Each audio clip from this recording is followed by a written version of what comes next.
Hello everyone, today we're diving into some amazing facts about the US Constitution. Let's explore these in under 6 minutes. Picture this, it's 1787 and a bunch of dudes in powdered wigs are huddled in a room, sweating their powdered wigs off as they try to cobble together a new government. This little get-together? Totally hush-hush. They literally swore an oath of secrecy like some kind of founding father fight club. They were terrified of public opinion. Or, as they called it back then, the mob. So they kept it on the down low, drafting in secret to avoid any unwanted interference. Now you can't talk about the Constitution without mentioning the Founding Fathers, but here's a fun fact. One very important Founding Father is missing from that iconic signed document. Where was Thomas Jefferson, you ask? Off being fabulous in France, of course, serving as the American minister to France. The First Amendment, that sacred protector of free speech, religion, and the press, almost wasn't about any of those things. The original First Amendment proposed in 1789 had nothing to do with your right to yell, "Fire," in a crowded theater. Instead, it was all about math. Seriously, it was about figuring out the ideal ratio of constituents to representatives in the House. Thankfully, cooler heads prevailed, and they eventually landed on the whole Congress shall make no law thing we know and love today. Getting the Constitution ratified was no walk in the park. It was more like a political obstacle course designed by your grumpy uncle who really hates fun. We're talking intense debates, fierce rivalries, and enough political drama to make House of Cards look like a preschool play. They went back and forth, state by state, arguing over every single word until finally they reached a compromise. And that, my friends, is how the Bill of Rights, that beautiful addendum guaranteeing our fundamental freedoms, came to be. Now let's talk about the signatories, the brave souls who put their John Hancocks on the line to bring this whole Constitution thing to life.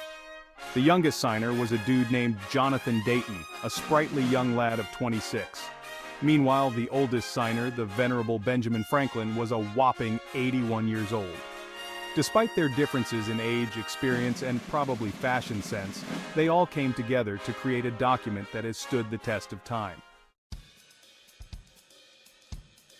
You know how they say everyone has that one crazy idea they keep in their back pocket?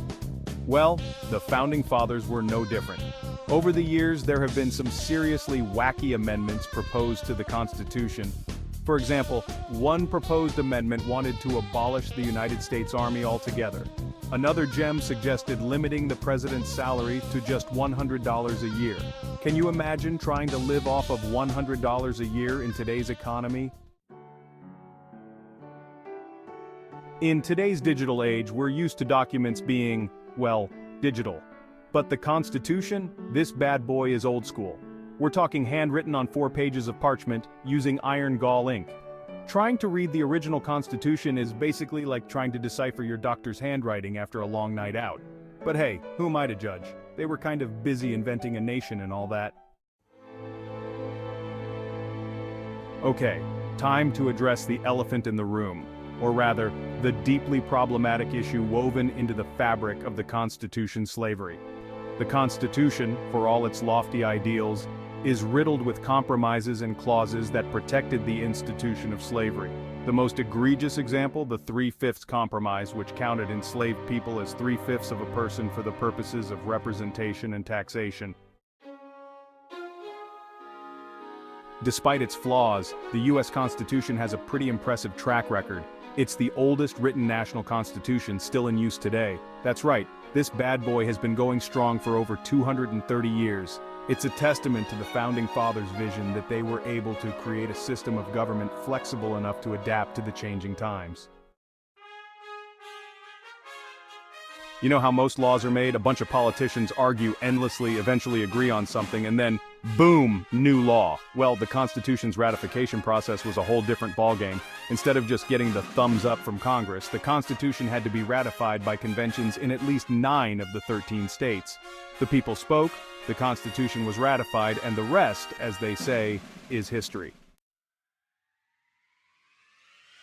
From secret drafting sessions to missing signatures, we've unearthed some truly mind-blowing facts about the Constitution.